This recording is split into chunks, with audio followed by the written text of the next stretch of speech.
If you've got the new AirPods Pro 3, here's how to pair and connect them with your MacBook Air, Pro, Mac Mini, etc. Fast, easy, and the right way.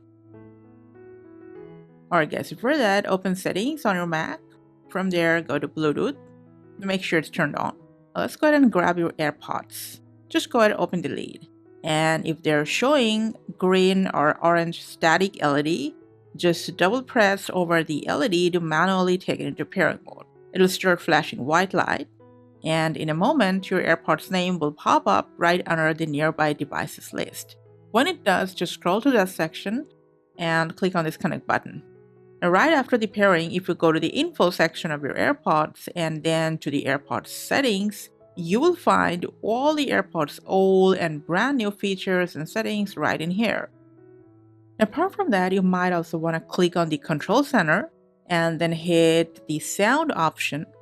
And here, just make sure your AirPods is selected as an output device to avoid any no sound issue.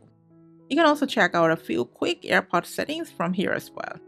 And that's pretty much how you compare your AirPods Pro 3 with any MacBook. Thanks for watching.